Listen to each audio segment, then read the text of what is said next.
off the top. Hello, Logan with Loganbuilt here. Thank you for tuning in to the Loganbuilt Podcast. We've got Logan Yelton here, and he's going to run through a podcast with Andrew Geise. You may know him as Goose.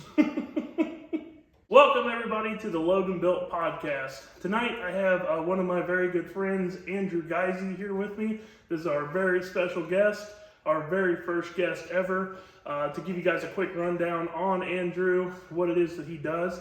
I have known Andrew since about 2011, and we've done a lot of diesel truck stuff together. He's a first-gen guy. He's the guy that got me looking at diesel trucks, and he has... I'm sorry. He has had his first gen for a very long time now. It was really his first vehicle, and he's done a lot with me. We've gone racing all over the country together, at least over here on the East Coast for sure, even some into California. So pretty much anything that I've done, he's been along with me for. So tonight we're going to give him the floor to tell his story. So, Andrew, how the hell are you? We're doing good. Mr. Logan. How are you? I'm doing good, man. So let's start off by talking about, we know that, you and I have known each other since about 2011. What was your life like before the tragedy of meeting me? Boring.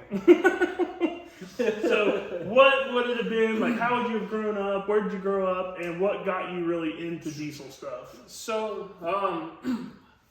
start off from the top here. The first question was, where did you grow up and how did you grow up? So I grew up here in Northern Kentucky area, Boone County exclusively. Come out of Union. It's about 45 minutes south of Cincinnati, Ohio. That's just how I reference it. Most people are more familiar than Cincinnati with they are Florence. So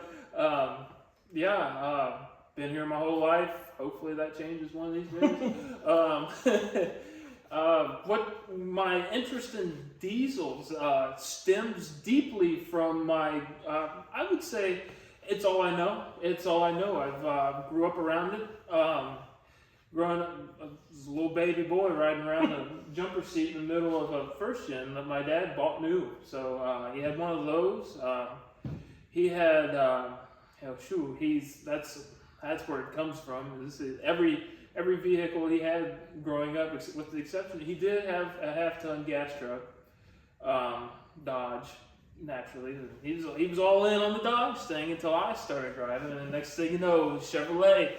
That's his baby. So he started off being a Dodge guy your whole life. Yeah, Dodge was all I knew. Everything Dodge trucks, Dodge cars. Mom had a Dodge Intrepid, and then ventured over to a Jeep once we realized that Dodge Intrepids don't do well going up our old driveway, going up that hill. So they got a Jeep, and it was all Mopar brand stuff, and then one day, I guess he hit his head and went over to the Chevy world.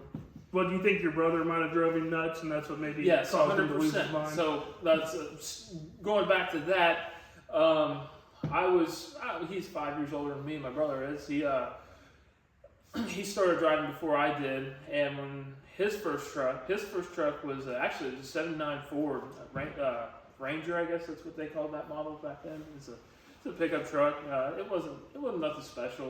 Those were the full size trucks back then. Yeah, it was green. It was pretty rotted out, and then there's old farmer up the road had a '78, and similar bed styles. I guess I don't know if it's still technically a dent side or whatever that is. I don't know anything about that. I don't know either. But Jared Jones would know. So the old farmer up the street had flatbed that my brother was super interested in because his bed was non-existent. It was just because of all the rust that was down the side of the thing, and it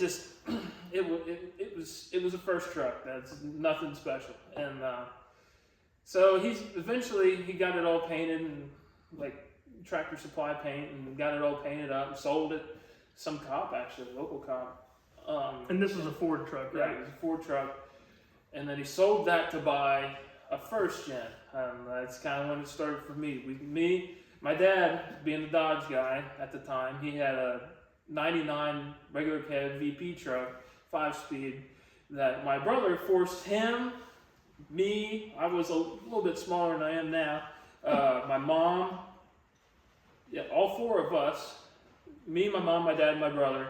All four of us piled in this regular cab and drove 8 hours up to Wisconsin to pick up this red and silver first gen. It was a non-intercooled truck. It was a '90 model. And what year would this have been? Ooh, year, I would say it was probably, he's 5 years older than me, so you turned 15, 16. So, 2006, I'd say, 2006, 2005. So that's really what kind of started the diesel thing for you about 05, Yep. 06. Yep, I rode to school with him. I went to Gray Middle School, and he was at Ryle, and he would drop me off in the mornings, and I just kind of, you ride in one of them long enough, you learn to love it. So I just Or you have to have new teeth made. or new teeth. That's why I'm 29 years old now, and I got back problems because I've been riding one of those freaking things my whole life. They definitely didn't build them for ride quality No, back then. no. That was an afterthought. Yeah. So your brother gets this first gen truck then, Mm-hmm. and that's really the truck that made you kind of look into the first gens. Yep. Actually, I'll backtrack on that.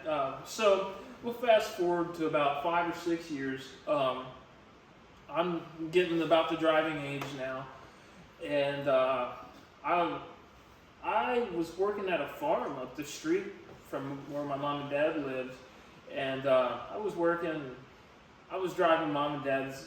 They had a 95. It was a black S10 at the time. And I was driving it just to get back and forth from my house to there. Because, it wasn't a far walk, but I didn't want to do that. So you're walk 16 at this point? 15. Okay, 15. 14, 15 at this. So you didn't actually have your license yet? No, I did not. Okay. But I was Allegedly. off the record. I was driving underage. Yeah, didn't spill anything. So, yeah. So I was driving there. Back and forth, and then I was like, I don't want to get the same thing that my brother has. Like, I was kind of thinking, I was like, that's his thing. I was like, maybe I'll, I really like the way that those, like, XJ body style Jeeps look, and so not Facebook Marketplace, Yeah, that'd be like pre-Facebook, really. Yeah, Craigslist. R.I.P. Craigslist. I was on Craigslist looking every day for these Jeeps, these Jeep Cherokees, and I specifically wanted a 2-door 5-speed, which they're really hard to find now, and they weren't any easier to find, 15 years ago. Wow, that's crazy, yeah. It's been that long. It's a diamond and a goat's ass.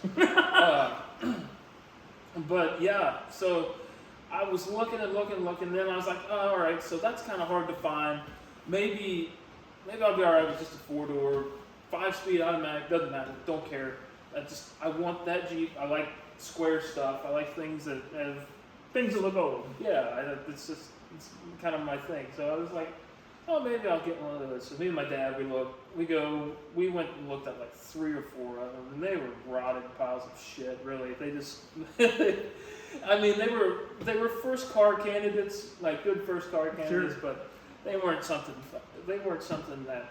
Well, those things are kind of known to be like a trail vehicle where people don't really care about them too much. But I thought, like, at that time, like, there's still enough of them that you see regular traffic just kind of going up and down the road. Like, it's like, maybe they're not all messed up or been screwed with or anything like that. But so we went and looked at the 3 or 4 of them, and they weren't worth looking at, really. They weren't worth our time to drive up there. Like, I specifically remember the last one we looked at, me and my dad. We looked at it, I think it was up in Ohio somewhere. And we were coming back through, like, the Lawrenceburg exit off of Indiana.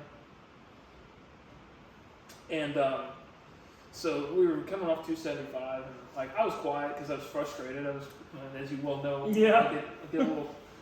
Man shuts down when he gets upset. I get a little testy and I just lock up.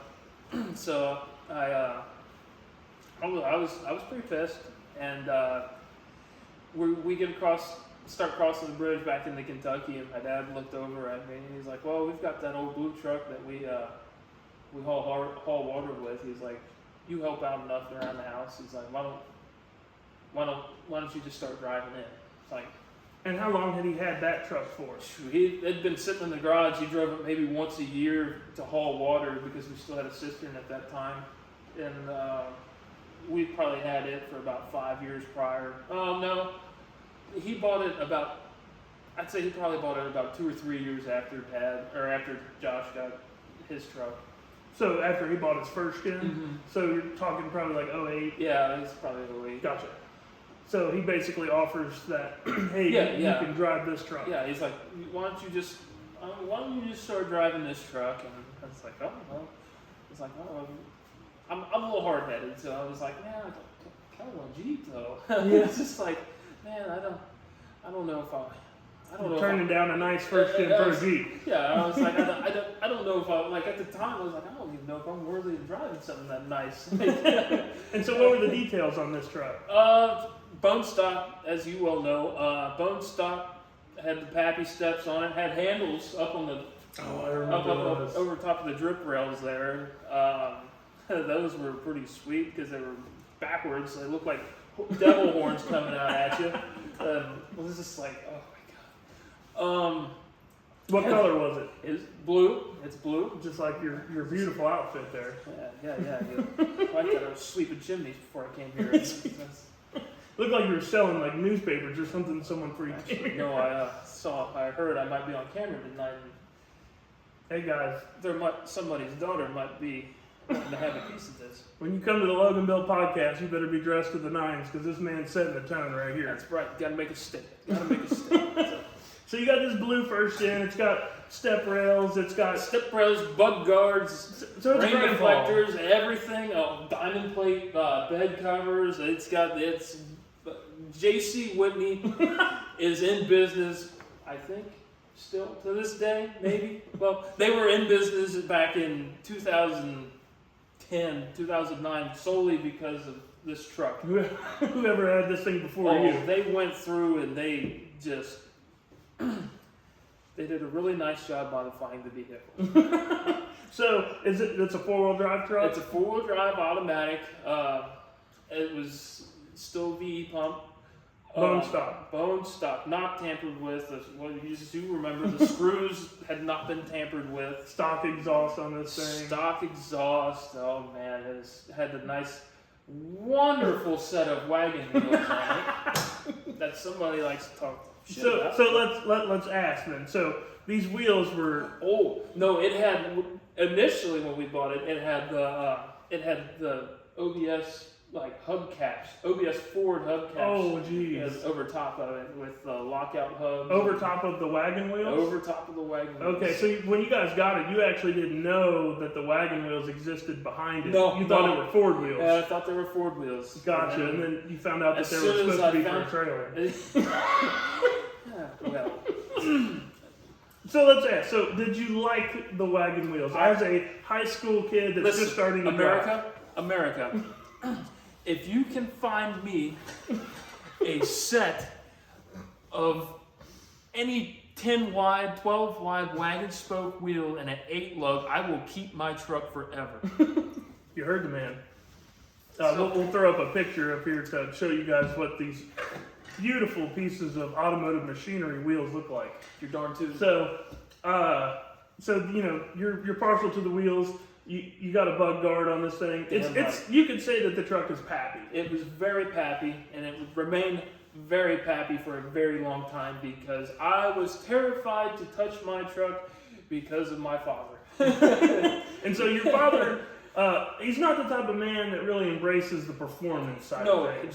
No, it does not condone any performance modifications, even though he's driving a truck that's on a emissions diet. Well, that's okay if he does it. Yeah, like most dads, right? Fine. Yeah, it's fine. Do as I say, not as I do, type of thing. And of course, if anything you had a Jim Jessup tune in it, he would probably totally approve of that.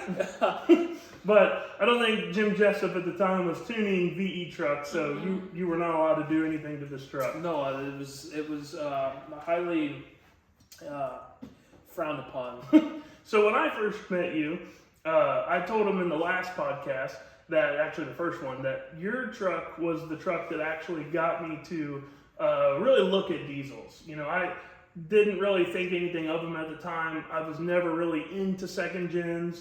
Third gen was a brand new truck at that time, so who the hell can get one of those? Yeah, who's buying a third gen, you know? So your truck was what I liked. You know, it was stockish looking. You know, I'm a Mopar guy, so I come from liking the old cars. And that truck being, I believe it's a 92. 92. But they look like they're from 82, you know? Hell, they've looked the same since 1972. Yeah, pretty much. Similar. I mean, from 81, for sure, like, there's really not much differences there. Mm-mm. So I remember your truck, you know, blue, shiny, sitting in the parking lot at school. I was driving at this time, but I was driving my dad's gas truck, as you remember, that I used to terrorize BP with. But your truck is really the one that made me look into this stuff. And so, I'm sorry. You know how I am. When I am interested in something, I gotta know. You gotta know everything. I gotta know. Everything. And so, I don't remember exactly how, but I found out that you were the owner of this said vehicle, and I proceeded to talk to you at all costs. All costs, America. Which I believe later I found out that you thought that I was weird. Very strange. It was very off-putting. This guy's personality. Like I'm not. I wouldn't say I'm a social butterfly or anything, but I'm not afraid to talk to somebody. But this guy, he'd come out the gate. 8 o'clock in the morning, passing in the hallway. Hey, Goose! Hey! I was like, holy shit! What the hell's wrong with this kid? Well, especially at that point, you know, I'm a 16, 17-year-old kid. Very energetic. Very animated. Very energetic, very passionate. Likes what he likes. Really liked this truck that he had. Really? Really wanted to know about these trucks. Was very interested in what I was driving, and yeah, so. And you know, I don't think much has changed. I think to this No, day, I still a probably lot of scare questions. people off. He runs them off because of. I'm pretty sure Seth sold his truck to me just to get me to shut up. Get him out. Oh God, just give me your money. Go. Just take the thing. All right, I'm done talking to you.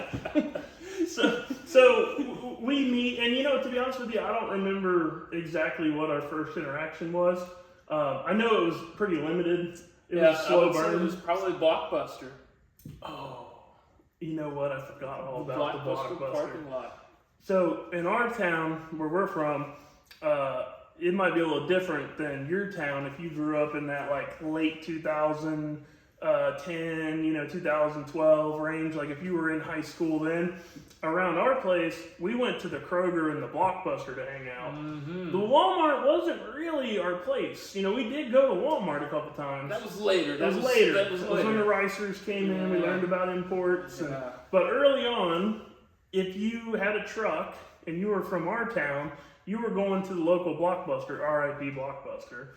Those were the good old days. Now you gotta pay for everything a la carte. Like, I just want to come in and rent a DVD, and return it. Anyhow, that's a whole other podcast if you talk about Blockbuster. But we'd go to Blockbuster, and you know, everybody would meet up, and it wasn't like these meetups now where these kids come and they rev up their junk. It really was just like everybody just showed up and hung out. That's it. We talked, and then we talked about what party we're going to. And Yeah. then that's when you would go and your shitheads would go out and, you know. Act a fool. Act a kid. Do normal stuff that kids do. Yeah. But we never did that takeover crap like they're doing now, or shutting down intersections and doing burnouts. Like, people in Cincinnati are wild for that. Shout out to you guys. I mean, I get it. Like, we were young and we did some stuff like that we probably shouldn't have. At least I did. I mean, I I did. You actually did. I really did. No, aside from drinking, you were a good kid. When it comes to an automobile, I didn't do anything. You never did anything. No, you never raced nobody. Nope. I mean, you really couldn't have with your truck. But yeah, what am I going to do? Go out there and lose? All right, that sounds fun. Let's go do that every Friday night. Yeah. and like looking back on it, it's funny because we thought that we were cool, when we had these old trucks, but we would get just stomped by, like, remember Tom Sawyer's Duramax?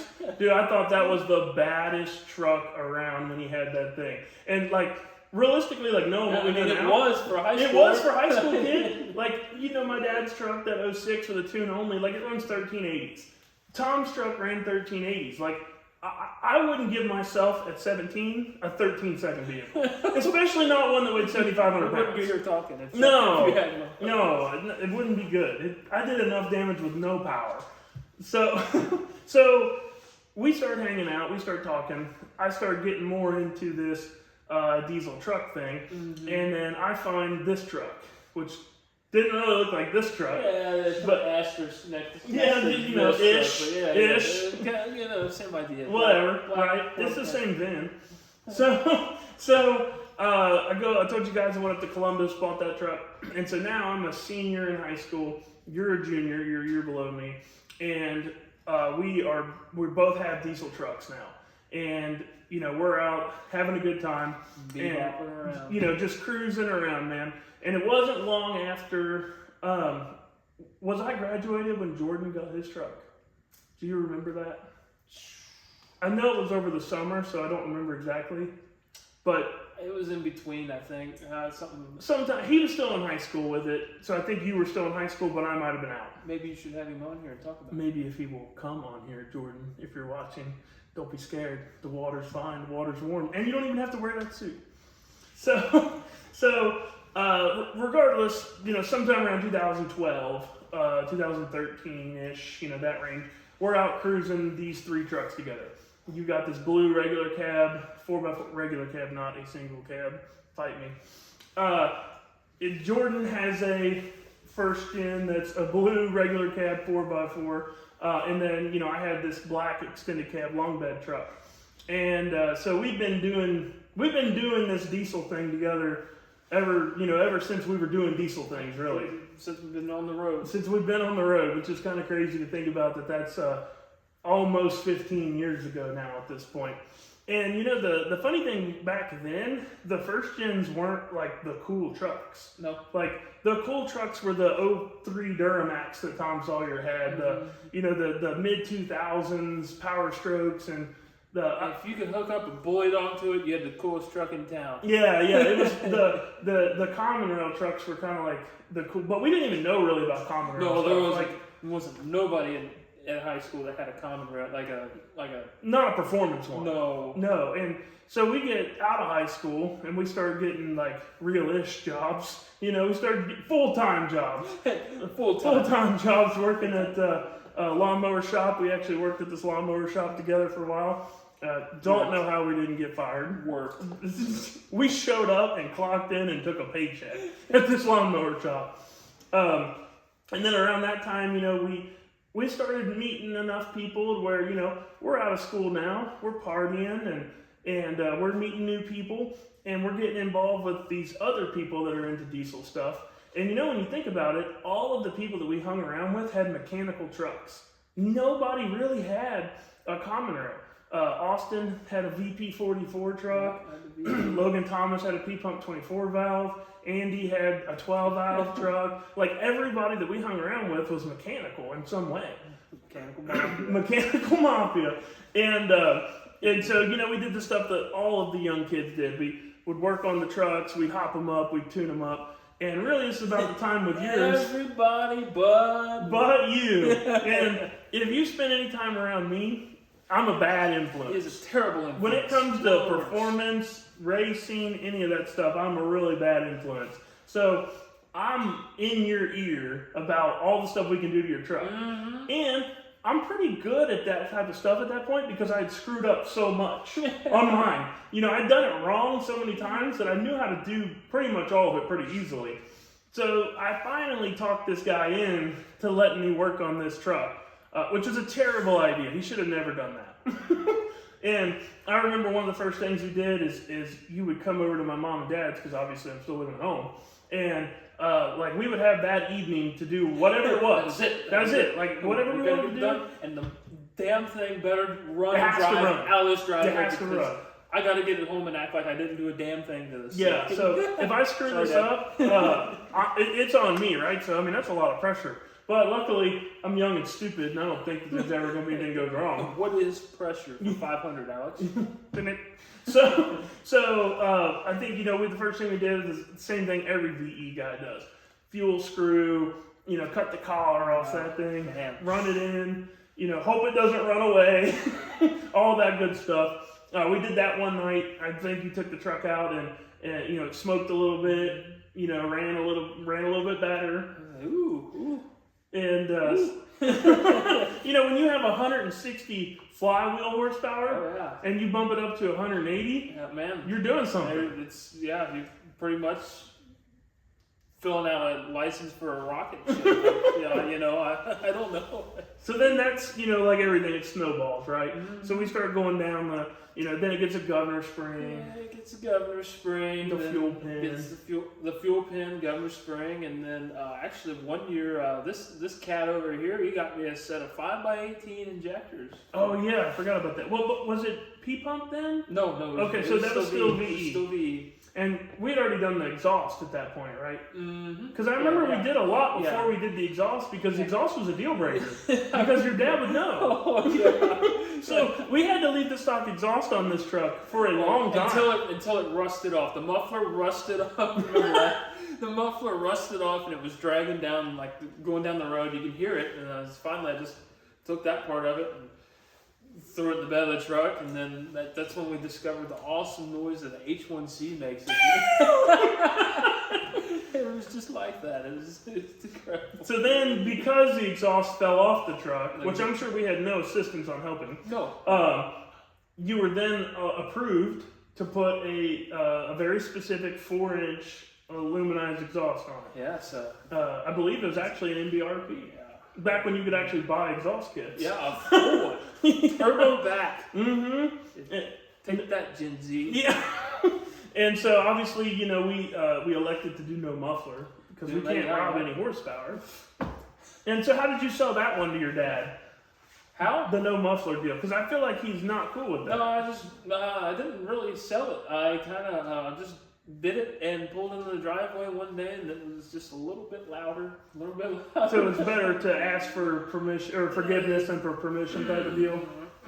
Plead the fifth. Yeah, you're definitely not going to be allowed to go to the family dinners after we're done with this anymore. No.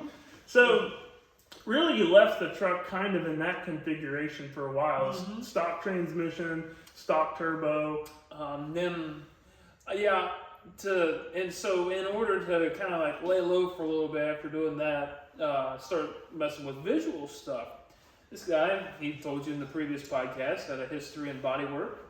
So I was like, I remember sending him a text. I was like, so I've been thinking about painting my grill. It was reminiscent of the Canyon Sport Ram Charger trim model. I really like how they kind of match the body. And I was torn between that or black. Thank God you didn't do black. Thank God I didn't do a black grill. Gross. Black grills don't belong on anything, and I don't care who has one. I won't say anything. Second gen sport truck. Oh, okay. That's kind of default because that's body color. No first gen should have a black grill on it. No, third gen should have a black grill on it, unless the truck is black. Yeah, it's a little bit different. So take your flat black grill off your truck, throw it over in the garbage can, and go get a chrome one or something. So you contract me at a very low rate. I did. I contracted him to paint this grill.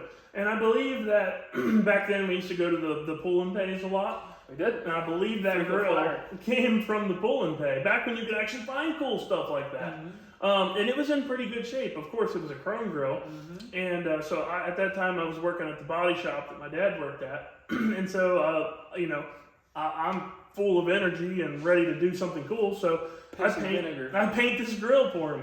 Well, it never occurred to me that this truck might have been painted at some point, and that it might have been painted with a non-factory color. I remember this. And so I looked through the book at Zimmer, at the Chrysler dealership that we work at. Probably shouldn't mention the names. And I pick out a color that, in my mind, is close to this. And this thing was like B5 blue, if you're familiar with what like the new Challengers and stuff are. And his truck was like dark blue. So I'm all proud, man. I paint this thing and it is nice, right? It's pretty. I painted the grill inserts silver, all the Dodge lettering silver, glued it all back in. He did a great job. Proud. I showed up and I met you at Skyline. No, it was Boondocks. It was down there by the four-way at Boondocks. No, it would have been Skyline.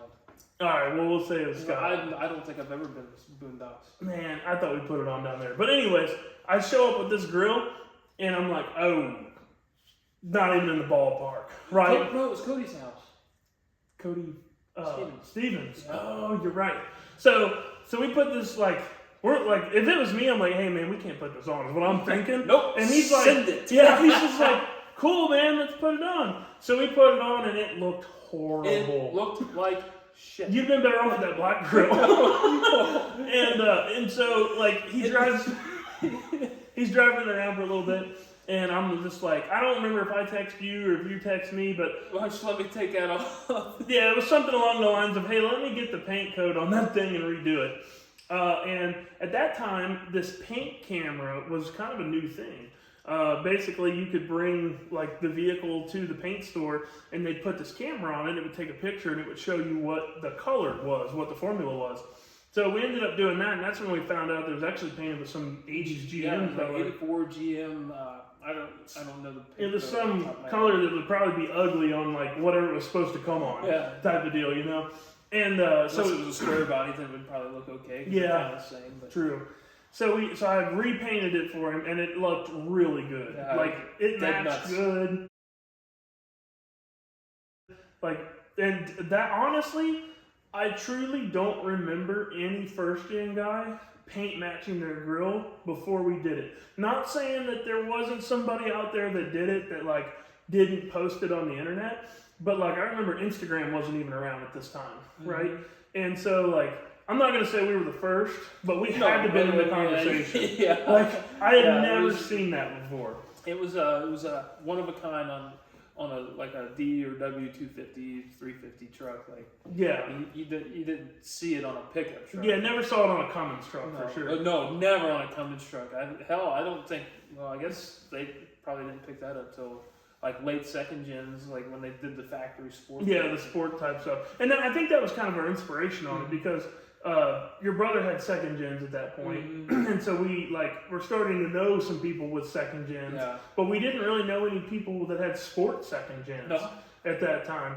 So I think that that's kind of where the inspiration was for it. And we had planned on, if you remember, painting the bumper too. Yeah, I thought about doing that too. We were going to do the later early style, like what's on this truck and what's on yours now, and we were going to paint it. And then remember, we actually talked about putting fog lights in it. Yeah. And then that, Metal by Charlie did that on that green truck that he did. Yeah. So it's just funny to see things you think about that they happen. And it's cool when they happen because you're like, hey, that actually would have looked good, Damn it. So for a while, I would say you were way more into the customizing. Yeah, definitely played a lot of Need for Speed as a kid. So Need for Speed Underground, I did a lot of modification on there, and it kind of the best part of that translated over into my truck. I didn't pick up the neons and what the cool thing now, the rock lights and all that stuff. I didn't pick up any of that, but. If there was a surface that could be painted on it, I was either rattle canning it or calling him. Pretty much. And at that time, I would say that we were probably all kind of into show truck type stuff, right? We weren't necessarily trying to build show trucks because that took money we didn't have. But the show truck thing was way different back then. Yeah, it was nothing different. like it is now. It wasn't a big. Let's just be honest. It wasn't a bro fest. Yeah. It is what it is, right? Yeah. Nothing against anybody that does show trucks. I get it. Nowadays, there's probably a good argument for building a show truck versus, anything else with the current situations out there. But back when we were, interested in that stuff, people actually, used their show trucks. A lot of them did more than like I remember like Jordan Jackson. Remember his sled pulling truck? Yeah. Like that was a show truck that nice, he sled pulled. Nice piece. And I remembered like when we went to Terre Haute in 2012. And like the show and shine back then was really cool. Yeah, a lot of diversity. It was huge, and every other truck was something different, something you've never seen before. Yeah, it wasn't like just the same old like late model truck, Forces, rock lights. It was 79, white and red. And like the one that sticks out in my mind from that time period was that blue Chevy Apache truck. I think it was Duramax swapped or something like that. Just a show truck, but I mean, it's cool. It's different. You don't see them. I don't love the Apaches, but I can appreciate anybody's build. It was something different. It wasn't a brand new truck with brand new wheels and all that stuff. I'm not going to go all into that, but that's for a later date. And it wasn't like back then, like, so this is 2012, right? Like 2012. The fourth gens are like brand new trucks. Brand new trucks. So like you didn't see people entering fourth gens into show and shines. Even third gens were pretty rare at that point because those were still so new that they weren't really considered cool. People were like that. People were kind of like afraid almost to like do anything with it because it was like, what the, like hell, if I buy something new, I'm not gonna be a little hesitant to mess around with it for a little bit. Like, let's enjoy the newness of it for a bit. But exactly. Who's gonna bring a factory new truck into a show and shine? Like that's just not gonna happen. And there wasn't like a ton of aftermarket support at that time. Like it wasn't like you could go out and buy 3 million different light kits for a fourth gen like you can now. So the show and shines are really cool because they were trucks that people actually put a lot of work and time into, and there was everything. There was always like that rat rod style stuff. There was like the restoration style stuff, and then there was kind of everything in between. And they were all second, first gen Chevrolet trucks, like you were saying. Like it was a really cool time to be into the cosmetics of a truck. Yeah, and what I'll say is it wasn't as like a lot of stuff. It might be a controversial thing for me to say. You might want to slide that closer since it's raining. Metal roof problems. It might be kind of controversial to say. In today's show truck world, you see a lot of cookie cutter stuff. Like, okay, this is a 1,000 horsepower truck. It's got 24-inch by 16 wheels on it. It's lifted. Like, it's okay. They got different paint schemes and all this, that, and the other. No harm, no foul. But it's a lot of the same stuff, and I just don't get it. I really wish that we would go back to a time where people like saw something and was like, man, I see this truck here, like I like what he's done with it, but I kind of want to do something different. I don't want to try to mock what he's got going on. I want something that I can call my idea. You know what I mean? For sure. And I think the problem with the late model stuff now is that like there's only so many ways you can spin it. Yeah, and there's no personality to it. Yeah, I mean there really can't be when like I know like a lot of people get upset about like when somebody buys the same wheels as them. Mm-hmm. But I mean let's be honest, there's only so many different wheels that exist. No, I get that. Like if it's mass produced, if you're not inventing the thing and like making the thing yourself, like something that's never been heard of before, chances are it's already made, and if it's been made, somebody else has already got it. Yeah. So, but if we're not doing anything different. if we're gonna build like a second gen truck or a first gen truck, like you could put the same wheels that somebody else has on it, and it wouldn't matter because the truck is so different. Yeah. But like with these new trucks, man, it's like you buy a Denali Duramax, you buy a Platinum Ford, a limited Dodge, and it's like you might be able to get different colors. But for the most part, the trucks are the same. You either paint matched them or you didn't. You either put wheels on them or you didn't. You either lifted them or you didn't. Yeah. Of course, it's a pouring rain in the middle of us trying to do this. So I hope the audio is all right for you guys. But and like I said, we're not knocking the show truck stuff. No. It was cool. It was different back when we were into it. And I would say that it's still cool. It's cool to this day for somebody that's interested in it, and that person is not me. Yeah, and I think that the reality of it is here, if we're talking truthfully, we're getting older. Yeah, right? We're not 20 anymore. Yeah. You know, I'm 30, you're almost 30. I want something I can get in and drive and not have to worry about it, and it's quiet. Yeah, we want different things, right? Like I'm full race, you know, you're on a little bit different path, and you know, really just it's just a different time. That's all it is. I totally understand why people build a show truck nowadays because it's easy, right? You can buy a new truck or a couple-year-old truck. You get a loan from the bank. If you're trying to do performance stuff nowadays in the diesel world, let's be honest, it's really tough. With, you know, the three-letter government agencies that have really put a halt on things, it makes it hard for a guy to get into the performance side of things because he can't even get a tune for that truck that he just went and bought. So if that man can't get a tune or that girl can't get a tune for their truck, how do you ever expect them to like find their way down the rabbit hole of performance? So it really is easier to just say, hey, I don't care about that. I'm going to just build a show truck and try to make it my own. Yeah. I think the other thing where we ultimately got burnt out on the show stuff is when you realize that it's a judge thing. Yeah. And all judge things are subject to whatever the opinion is of whoever the judge is. Bias. And one of the events that we always loved was TS. And remember when they had their like really good show and shine there? Like that's probably one of the best.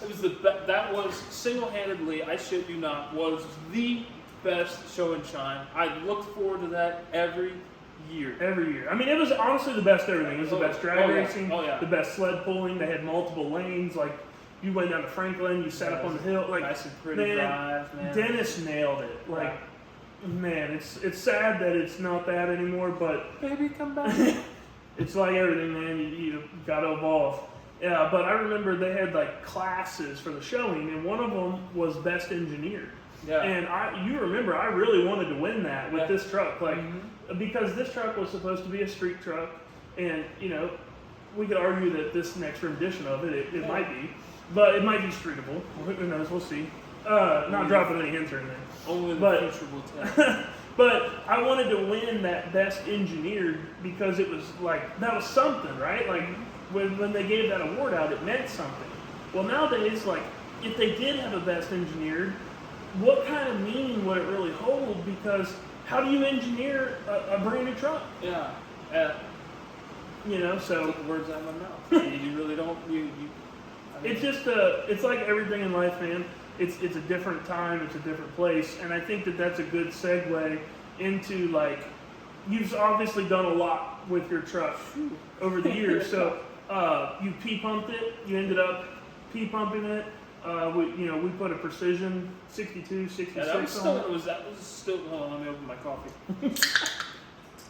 So we did all that when it was VE still, the Precision Turbo and stuff, because that's right.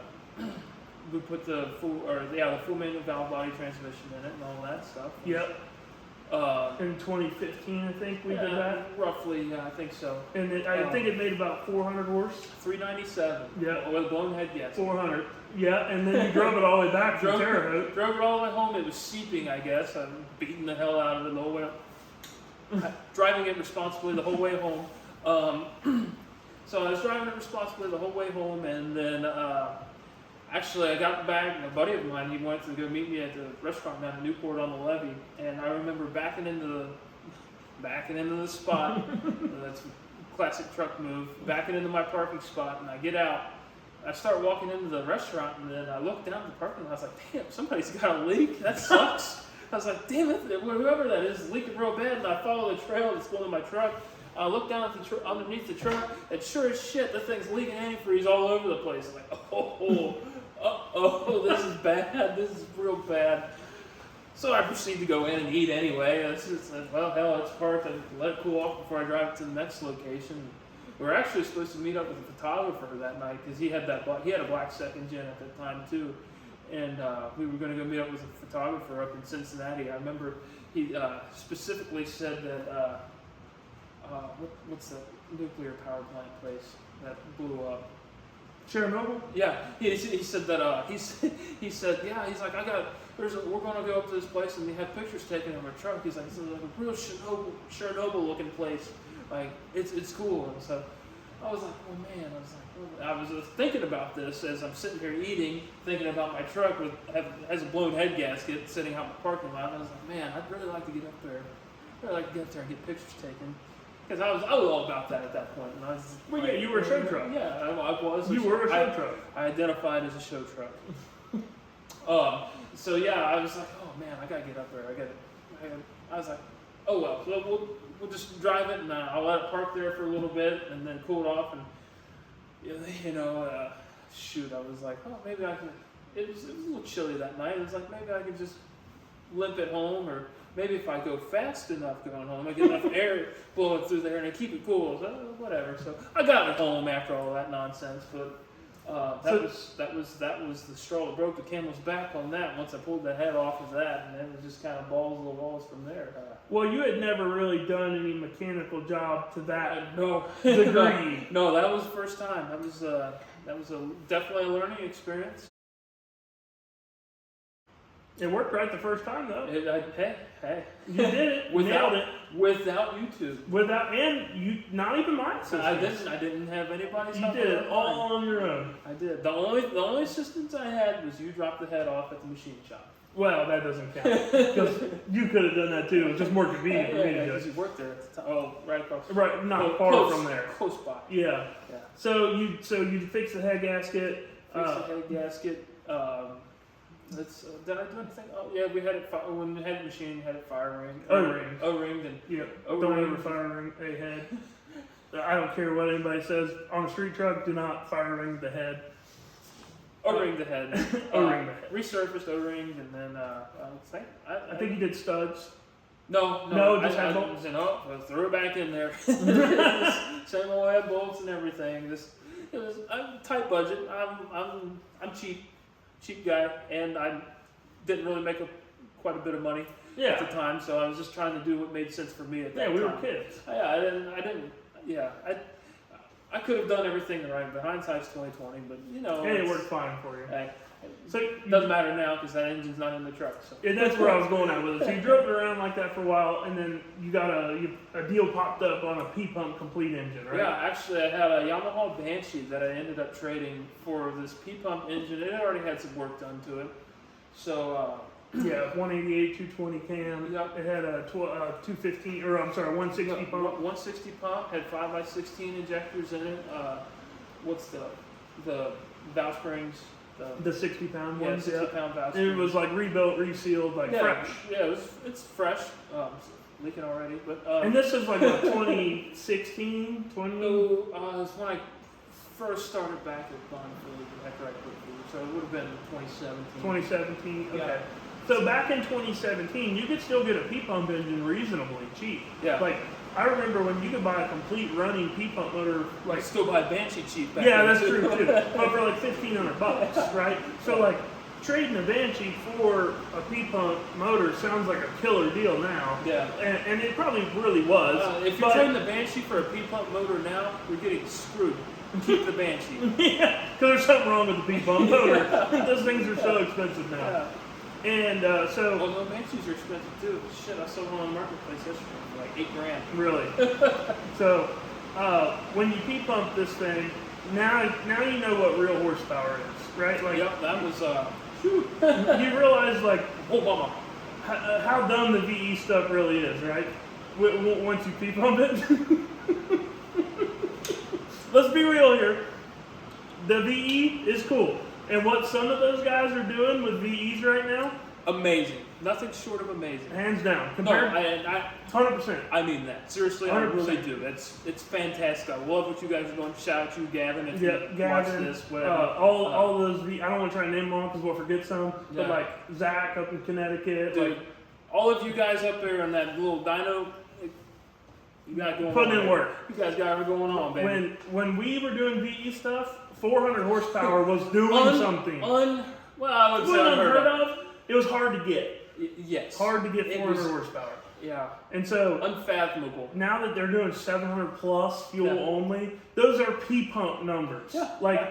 Honestly, I tell people, like when someone calls me for a transmission and they say, hey, I want to build a P-pump truck, what's the furthest I should take it on the street?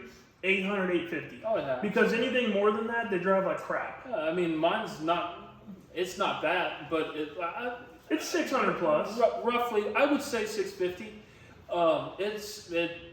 It's a little bit of a pain in the ass to drive. I'm not gonna lie. That's why I don't really drive it too much. It's just because it's a smaller turbo. Yeah. It doesn't have really good injectors in it. We gotta get that fixed. The problem, the real thorn in my side about it is starting.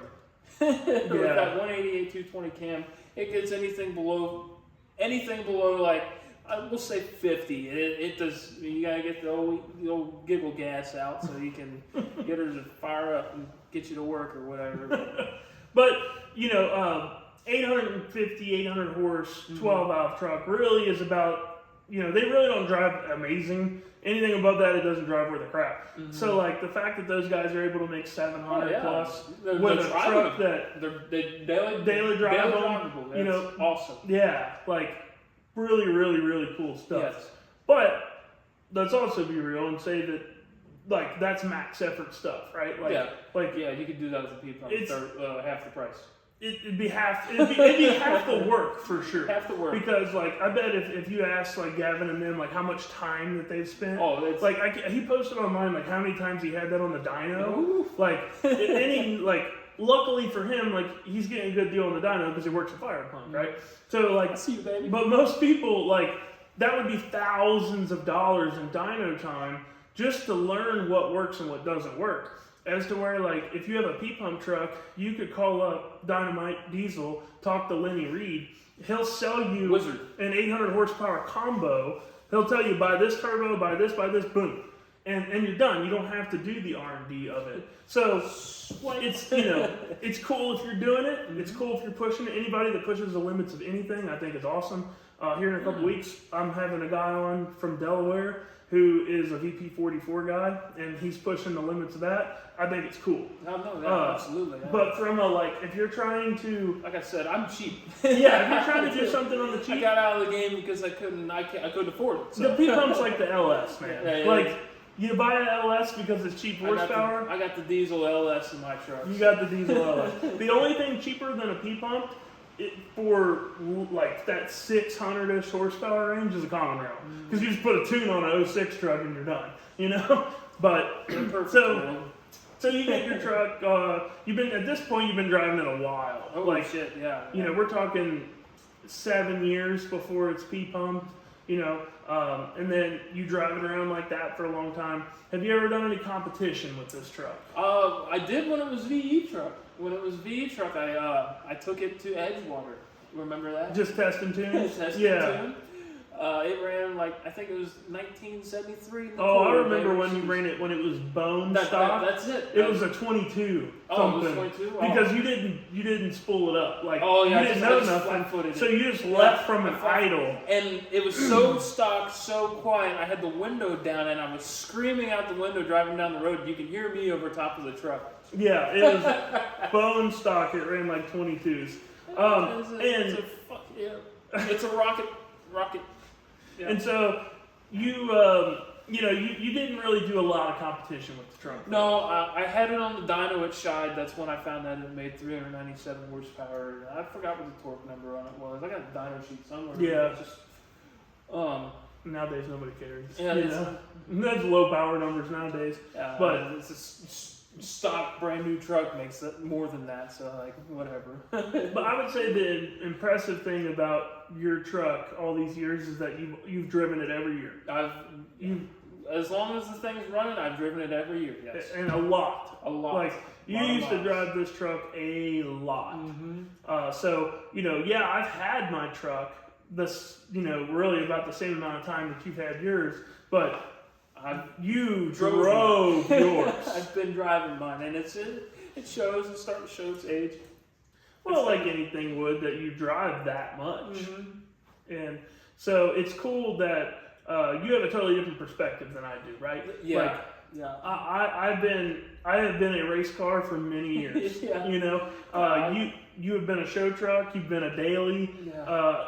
where do you see yourself going with this truck? I'd seen that it was listed for sale at the end of last year, which I really thought you'd never do, being the sentimental value that the truck has to you. So I know that there has to be some reasoning behind why you would, why you feel like you'd be okay with moving on at this point. Well, it's pretty simple. I'm not into it like I was. It's at the end of the day, it's just a truck. I mean, it has sentimental value, but like, I can't get in it and recreate the memories I have in it. So like, I get in it and I drive it. That's the fun factor of the memories that, you're gonna make so many memories with this truck, blah blah blah. That's not happening anymore. Like it's over, it's lost, and also like the part of me is I'm ready to move on from it.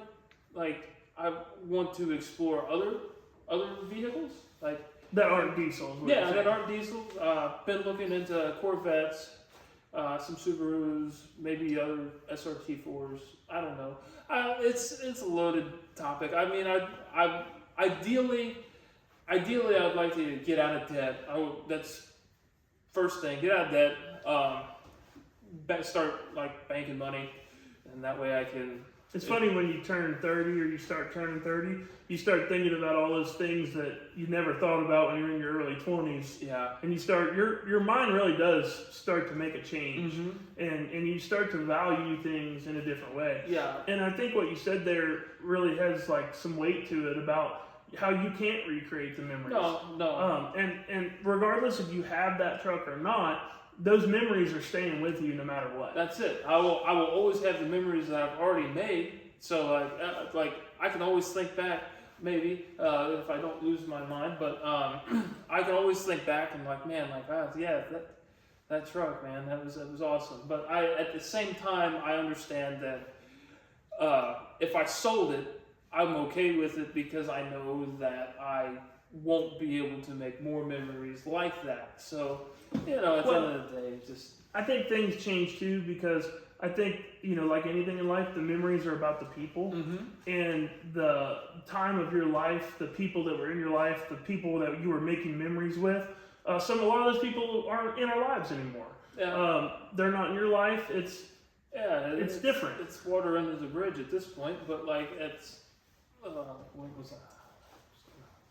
Well, like, when it comes to like people being in your life, people are in your life at a certain time, and like with a vehicle, you're out cruising around, driving to these places where you're meeting up with these people and whatnot. And when the people are gone and you're still doing the same things, it doesn't hold the same meaning anymore. And so you could keep your truck for the rest of your life. Yeah. But if it's not making you any more memories and you don't have any love for it, does it really make sense to have that? It's an added expense that I don't really need, and kind of what I was getting to was it's more of a burden. Yeah, it's at this point, I wouldn't honestly. say it's a burden. It is in the way. It's in the way a lot. Poor Kenny. Sorry. Sorry, Kenny. Like any older truck, it's getting old. It's getting old, and it seems like every time I get in it, it's another $500. Like it's just. Something old breaks, and it's just I'm done with that, and I'm still interested in cars. I've always liked cars. I've always liked trucks. I've always liked diesel trucks. But like I'm at the point now where I'm more interested in experiences. I'm more interested in collecting experiences than cars. So like if I sold my truck, I'd probably sell my car and go buy me like a nice fun daily that I could drive in the wintertime or whatever, and something fun to drive, like something that's not boring, and like kind of like what your truck was when you loved it. Yeah, something like that. Just something I can drive all the time, even though I couldn't drive that one in the wintertime because I didn't want to get. Well, you could. You just chose. Yeah, not I chose not to because I wanted to keep it nice. But yeah, it's something to where it was a part of your life, and now it's not so much a part of your life. Yeah, and like you look around at like people we used to hang out with and stuff, and They've all sold their trucks. Yeah, I mean, I'm the weirdo, honestly. Like Jordan and I are the last ones holding on to our stuff, and who knows? Maybe that's only because it's turned into what it's turned into. Yeah. Maybe if I left my truck the way that it was, you probably wouldn't have it. Maybe not, or I'd be having it. Who knows? But I think that another real topic about this that's influencing your decision is that the diesel thing has changed. It's not the same as it was. And so your perspective, like I said, you've been all over the country racing with me. You've been a part of this truck ever since it was a street truck. You've been to me at Tim's house when I was building it. You've hung out with me while we were cutting tubes. Like, you've been to the track.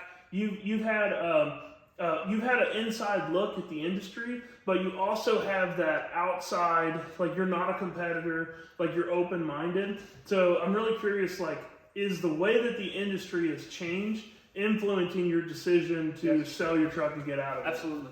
And not a question. And what about it has changed that you don't really like so much anymore? Ego. Ego is a problem. Ego is a problem in any form of motorsports. Anywhere there's competition, there is going to be ego. But it's escalated recently. If you're not, if you're a regular guy, if you're a regular guy like me, definitely interested in the sport, love this sport, been a part of it for 10 years. Been involved with it for 10 years now, and like love it, eat it up. But if you're just a guy like me, and I decided that I want to go out and start racing with those big guys, I can't do it. It's impossible for me to do it because I can't afford it. There's no way I can afford it because those guys.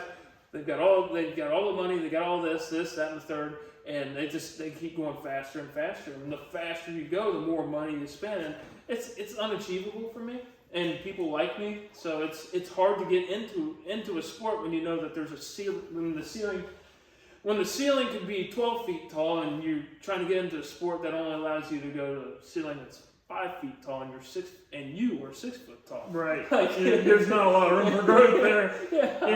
And so, you know, there are classes, of course, that you could run in. Yeah. But it doesn't matter what you do. Like, it takes some level of commitment, right? Yeah, and I will say, like, you can start in 770, but next thing you know, like, you do maybe you do 2 seasons of 770, and you're like, man, 670 guys look like they're having fun. Like, so you know that it's a rabbit hole. And so you know yourself probably enough to know that if you start down that rabbit hole, you're going to end up way down that rabbit hole. And next thing you know, you're involved in a full-blown conspiracy theory. So for you personally, you would say the industry has gotten so expensive. It's gotten incredibly expensive, and I understand. Like, times are changing. Like, everything. What isn't expensive these days? It's a different economy. But different economy. But yeah, it's hard to get excited about something when you only know that you can afford to go so far. But granted, man, like, you could probably go out and start a side hustle and start making some money and pocket a little bit here and there, sure. and then eventually have something like all these other guys have. But like, but you it's a commitment. Yeah, like you've seen really be balls to the wall involved in like what you want to do. And I'm one of those people where I'm pretty scatterbrained. I'm pretty scatterbrained. Nobody would ever thought. So I have multiple interests, and sometimes they're all like moving around inside my head, and like this week I might be into disc golf, and then the next week I'll be back working on the truck again, and then the next week I'm going to the dog park. Like it's sure. And I think, like, honestly, like, the older I've gotten, the more I've learned about people. Like, having a business really like teaches you like communication with people. Like, I communicate a lot with people, and I've learned that most people aren't like me. Most people aren't one hobby, one passion. You're damn right. Put it all in. Like, I think the only other person like me is maybe Joe Burrow. But like, I understand. You start going to sleep at 7 o'clock. Yeah, you'll know. I understand that I am an outlier, that most people are more like you. They have multiple hobbies. They have other things in life that they want to experience besides performance diesel stuff. Yes. And so when the market has gone so expensive, it really makes it hard for a guy like you to want to keep getting involved. Especially when you want to, like, you got other hobbies you are involved with, and those are getting expensive too. So to quote the great Shannon Sharp, he says, "Greatness has no balance." That is a fact. He says, "Greatness has no balance." So, like, if you have one thing that you want to be great at, you won't have any balance. It's all or nothing. Yep. So, like, I understand that, and I'm not saying that I'm not great. I'm very, very average at everything that I do. You're just not trying to be great at diesel performance. I don't care about recognition. I don't care about going out and I don't have a business to go out and promote. Like, I don't care about that. So right. I've got other hobbies, interests, and I intend to keep going forward with that because I like variety. Yep. So you've been doing this with me for 10 years, like we're saying now. You've seen a lot of cool things happen in the industry, and I would just like to know what you think is some of your favorite memories of anything, the racing that we did, the anything in the diesel, like any of like your favorite stuff that's like a highlight to you. Till this day, man, the cross-country road trip to go get JP's truck, man, that was awesome. That was cool. Spectacular. We hightailed it out there too, like nuts. 2.5 days out, 2.5 days back. We stayed there for 1 day.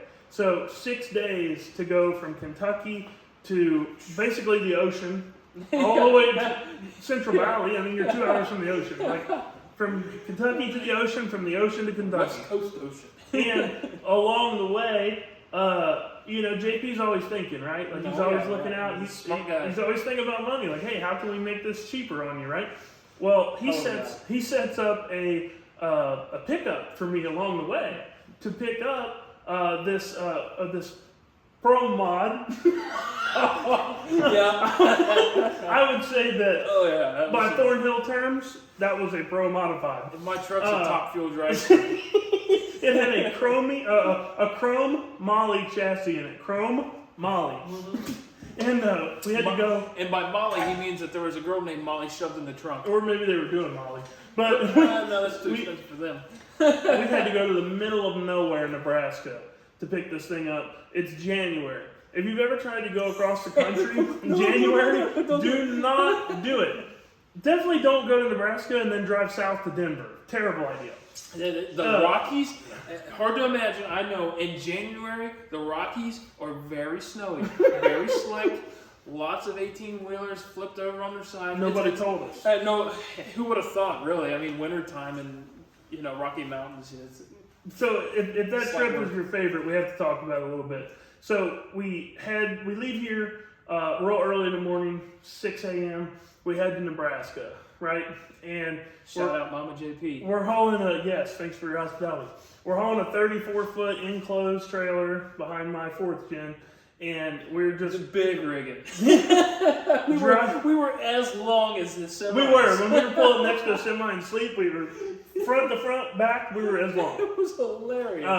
We're driving across the country, which we had never done before. Never. We were going to states we've never been before.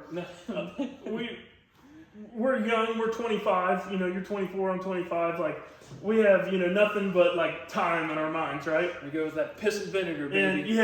And so, I'm a hard head, and if I'm alive, I drive type of deal. So, I drive the whole thing. And the first day... we discovered the sweet nectar of rain. Yeah. We had to get to this guy's place to pick up the car because our goal was to get to JP's mom's house in Scottsbluff, Nebraska, which was about a halfway point. Very cool place. The only cool place in Nebraska. Sorry if you live in Nebraska, but that was the coolest that I had seen personally. Yeah, we heard Omaha's nice, but we haven't been there. And heard they have a good steak. So we drive like 17 hours to this guy's place because of course like it's out of the way, like it's not on our route. No. So we get to this guy's shop and it was late. It was late. It was around midnight, 11 o'clock. It couldn't have been midnight. I went to Pizza Hut afterwards. Maybe it was around 9 o'clock. I remember that. It was questionable where we were. I mean, this guy, uncomfortable. This guy opened up a barn, and there was a food truck inside of it. Yeah, Pro Mod, a Thornhill Pro Mod, and a food truck. And I'm pretty sure the food truck might have been run by, what was his name, John Wayne Gacy at one point.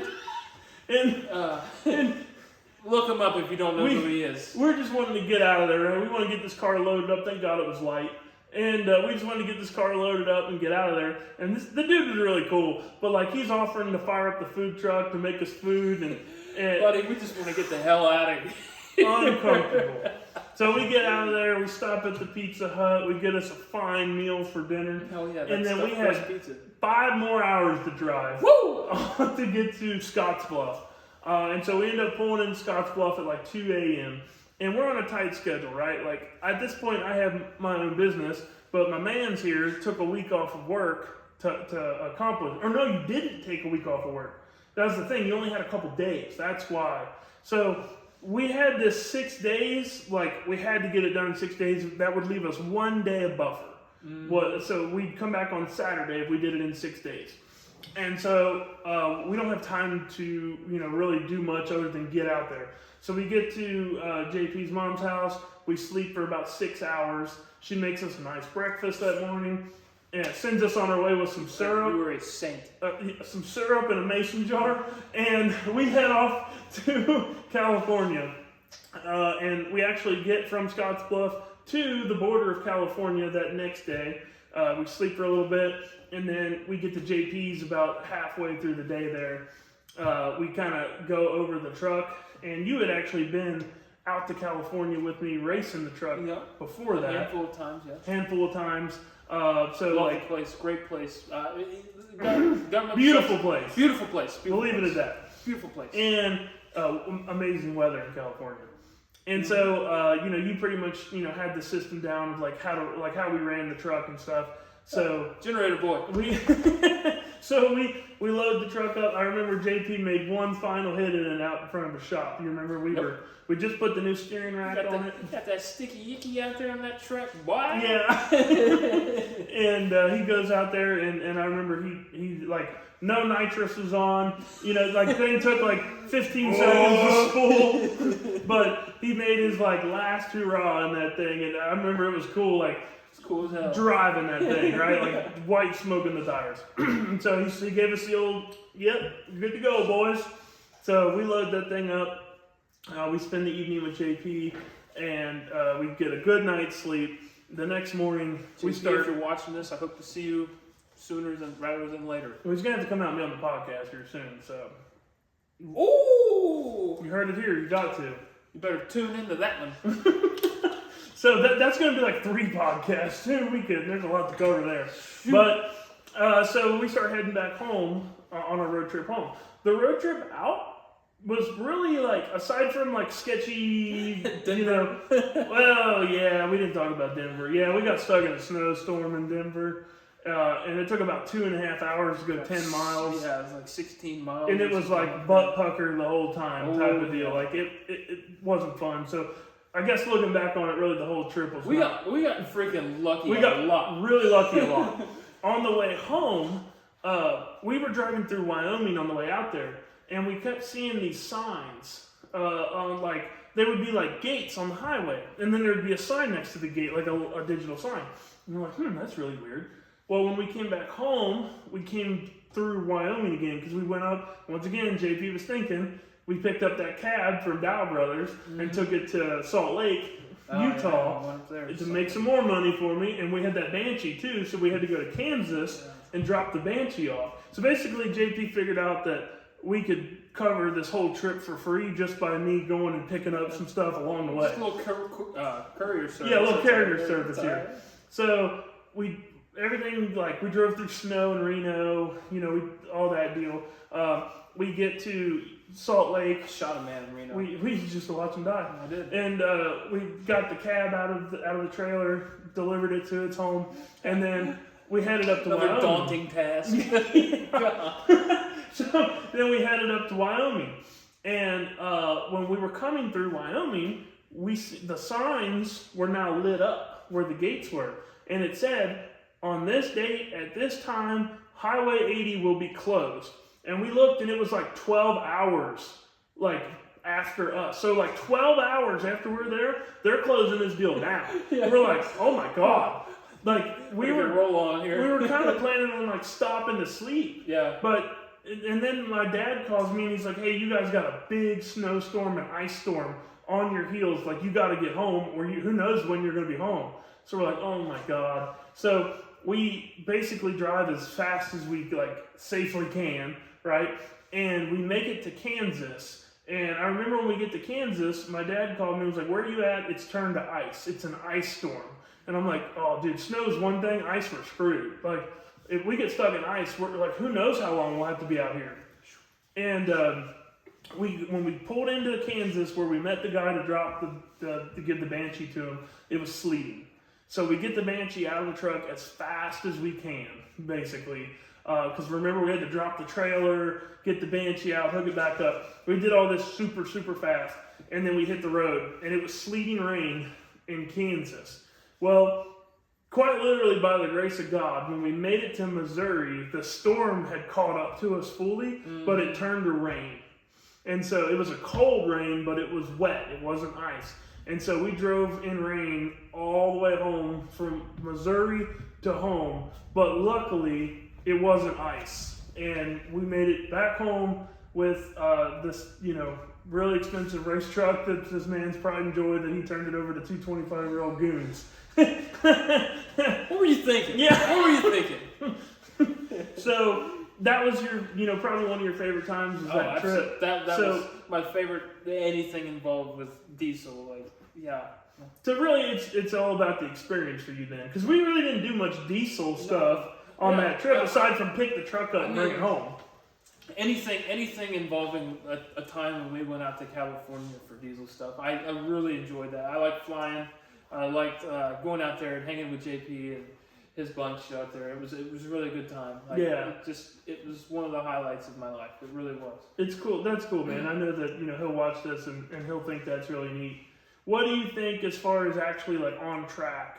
Not necessarily just like what we've done, but we used to go to every event. Mm-hmm. Like you and I used to go for no reason other than to spectate. Yeah, just to go. Remember what was it? Buffalo Valley, Tennessee. First people in the gate. Yeah, we were the first ones there by about 3.5 hours. That's the OG Rocky Top race before Michael Dalton put it on. Mm-hmm. And Buffalo Valley, Tennessee. The guy's name that owned the track was Gary. He was out there working that tractor, man. What a man, Gary! If you're out there and you're watching this, we love you. So we were really serious about spectating. Yeah, absolutely. Like we were just ready to go out there and see some high horsepower diesels do things that we only wish we could do. Because I grew up thinking diesels were for tractors, yeah, and I mean I kind of did too. Like I grew up thinking diesels were for like tow rigs. Yeah. And, I worked at a speed shop when I was 16, and they had a diesel toter home. Yeah.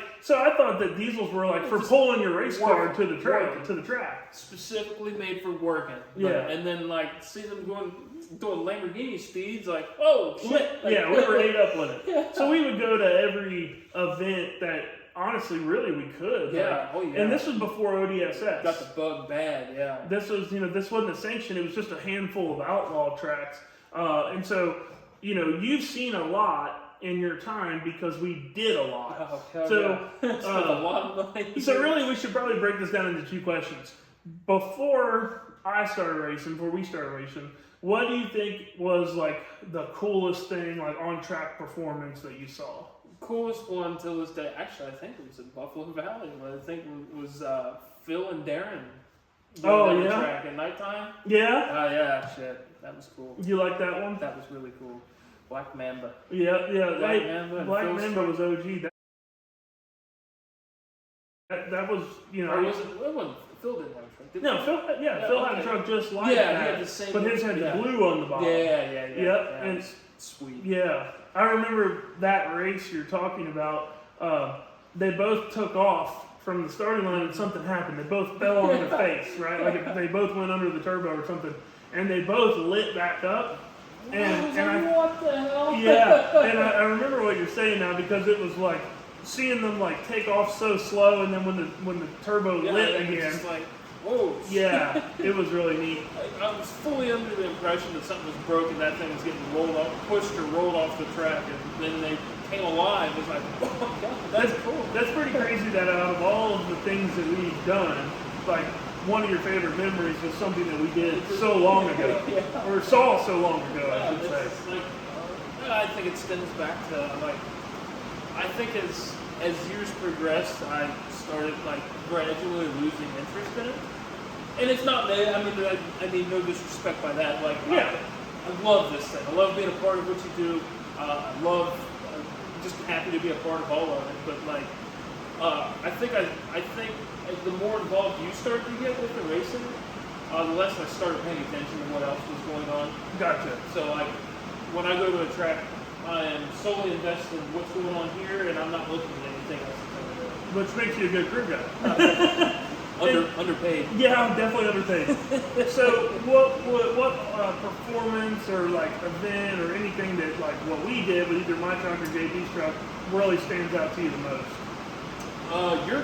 This is a two-part question again. I'd say your truck, what stands out for me the most? Hell, sitting in this garage right here when you first started it up. Yeah. That implied that you were going to go racing. And I was like, oh hell, finally the forgotten fossil is out here about to make a pass, and I couldn't be any more excited. So you actually are the guy that actually named this truck. Yeah, isn't that crazy? Yeah, so tell him the story behind it. Well, he told you in the first podcast about his Duster. He forgot about it when he started working on this thing. And then he got to a point where we kind of came to a standstill on this. Money. And I was like, we got the forgotten fossil sitting down there in the garage, and it just died. Yeah, it was just like a whimsical thing. Yeah, it was just like, came from the depths of this brain, so it is that. Yeah, so you going on there. You called it the forgotten fossil. I called it and the then forgotten fossil. I actually was never really into naming vehicles. I kind of thought, like when I was younger, I kind of thought it was lame. But as I got more into like racing, I'm a big history guy when it comes to racing. I swear I've learned more from looking back in time than like trying to like live in the moment when it comes to racing stuff. And back in the 60s and the 70s, everybody named their vehicles. Like, it was mandatory. Like, when my grandpa raced, his car had a name. And so I was just like, man, this thing has to have a name. Like, people might not know me, but they might know the truck if they have a name. And then, it's just, they gotta have a name. And so you had always called it the forgotten fossil. And I thought about that, and I thought, hey, this thing's a 12 valve. It runs on fossil fuel. 12 valves are known as dinosaurs. It's an old truck. Like, it's the fossil. And I remember talking to JP about it, and I told him, like, yeah, Goose calls it the forgotten fossil. And JP's like, man, I think it, like, the fossil has a nice ring to it. And so there it was. So you coined the name of this truck. So what was your second one you were talking about? With JP. Yeah. My favorite experience with JP, I would say, probably when we went to Florida with Brian Morgan had his last race, or not his last, it was his second to last race or something. In 2020. That was Chris Dragonway or whatever. It was just pre-COVID, we were all down there, and that was the day Logan almost died. No, he didn't almost die. That was getting a little dramatic. But that was the day he did the old classic stoppie. The old stoppie. The silver truck stoppie. So this truck, it's 75-25 weight bias. So 75% on the nose, 25% on the rear. Contrary to popular belief, 4x4 doesn't care what the weight bias is. But because it is so heavy on the nose that if you panic stop this thing, if you stop it hard enough, quick enough, it'll actually do a stoppie where the back of the truck will come off the ground. And we figured that out in California when it got a little sideways on JP in the water box one time and he stabbed the brakes and it came up on him. So we had a little incident down there in Florida. And To be fair, it wasn't my fault. was it? Austin doiled the track down. And poor Austin, man. He still had the 12 valve back before he gave up on us and went common rail. And he had I don't know if a plunger stuck on him, I can't remember now, but basically it ran away and it torched every cylinder in it and big oil down on the track there. And it took about 45 minutes to clean that up. And when they cleaned it up, this is when I learned that track meters don't really mean anything, the pool meters. When they cleaned it up, TVC, the track prep people, came over and they re-prepped it and they put their meter on it and they pulled it. And it pulled like a 340. I remember that number very specifically. And then they went to the other lane and pulled it and it was like a 330. So technically our lane pulled better than the other lane. And we were racing Firepunk in the finals of the Pro Model. And so Dan Peets told me before we ran them, he said, hey, if the truck does anything weird, obviously get out of it, but at the same time, don't just give it to them. Don't just let them win. Because they were fighting issues with the S10. Yeah. So, we had a chance of winning, basically. Yeah, I had made a contract. So, I went up there with, in my head, the lane's good. I'm giving authorization to, make a pass, if it, will safely make a pass. So, it never occurred to me that there was going to be a problem. Well, Paul Cato was in front of us. He was racing Derek, I believe it was, which was the finals of Pro Street. And he left, and the truck instantly kicked out, it washed out on and drove hard left, and he barely kept it off the wall. And the way that the staging rings are at ECD, you can't see much of what's happening when you're readied up. You have to turn a 90-degree angle, and then you're behind the water box, you can see. So I couldn't really see what happened to Paul. It just looked to me like maybe he missed the tune-up because he was trying to outrun Derek. Derek could get a little faster than him, so I just thought that he put a little bit too much in it. Well, we go up there, and I just burn out, I back up, take the tree, spool it up, and as soon as I let go of the button, it started to move, it started to make a rotation, the front end was up, and then it just completely lost the tire. And when it did, it was like I was on ice. It just went whop, and I was still a green driver, right? And a common rail has a little bit of a delay when you step off the throttle. It's still in the throttle for a split second. Well, I stayed in that thing probably about 1/10 of a second longer than I should have. And then, maybe say it took a couple thousandths of a second before it actually stepped off. So by the time that I'm actually out of the throttle, I'm pretty sideways looking at the wall. And I was moving pretty good because that truck was 60-footed hard and it would do it all early. That thing, it would do everything in 30 foot. So, it was moving. And all I could think to do was just turn the wheel as right as I could. And with that being the manual rack that's in it, you have to make a couple revolutions of the wheel. So I'm actually driving the shit like a pirate ship in that wheel and stabbing the brakes with all of my leg pressure force. And that thing locks the front wheels up, stands up in the air, turns a little sideways, and comes down. And the only reason that it even touched the front bumper on the wall is because when it came down, it just scooped it just a little bit.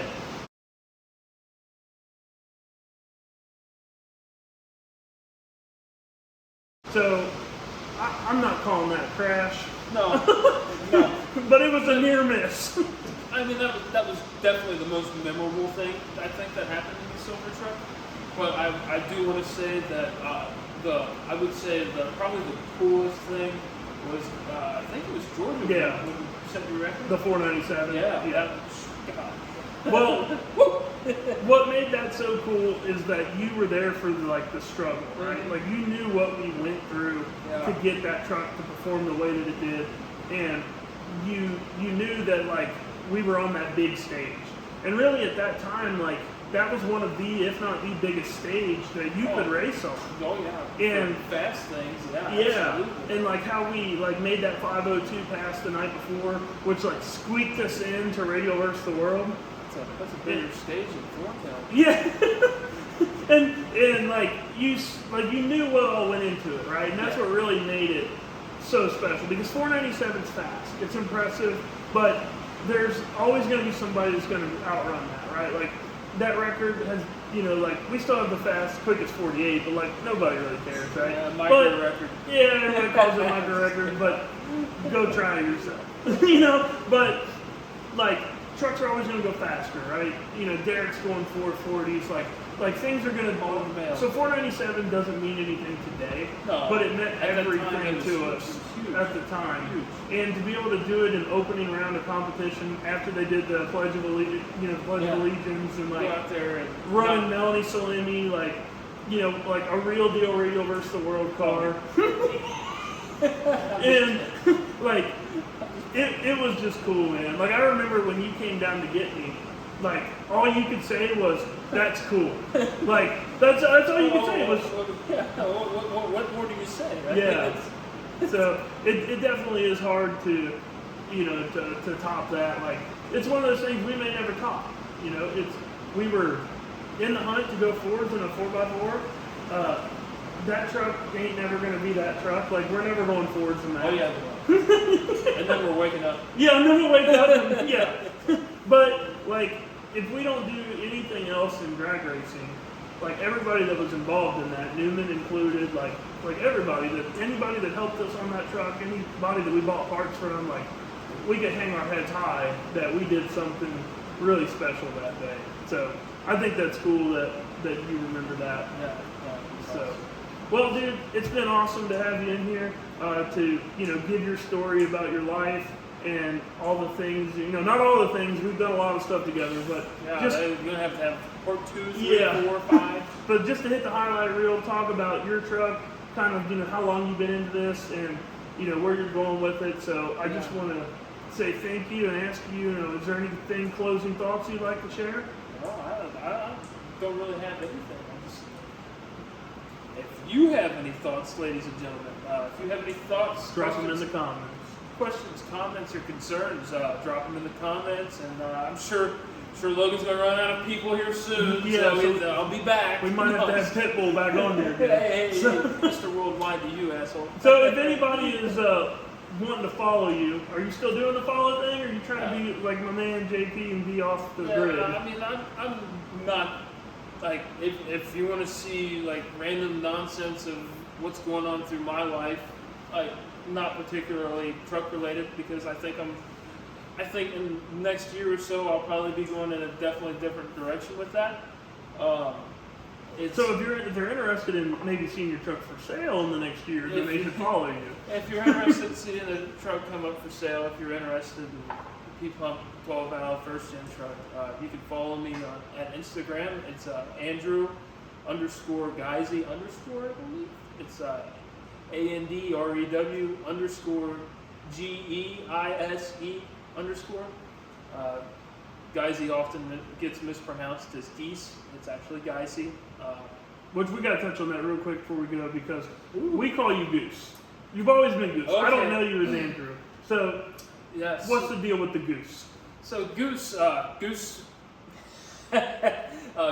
originates from Geise. People always mispronounce my last name as Geese. Geese, Geise. Or no, Geise is right. That's right. You're on the right track. You've had too many of those coffees. Yeah, I'm a little coffeeed up, but Geise, it's Goose. Yeah, Goose. Goose stems from that.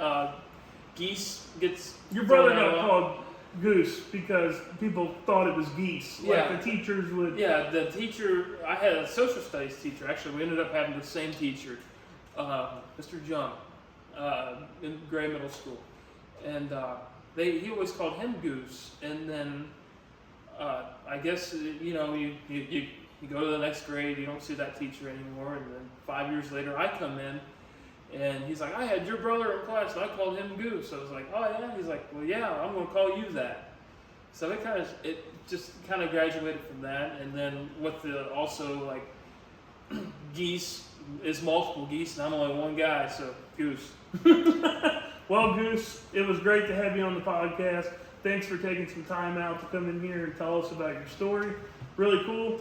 Really appreciate it. Oh, glad you could see me. If you guys like this type of content, if you're liking the podcast, you want to hear more about people's stories, drop a comment below. Tell me what you think. Please like it, share it with all of your buddies. It helps us grow the channel.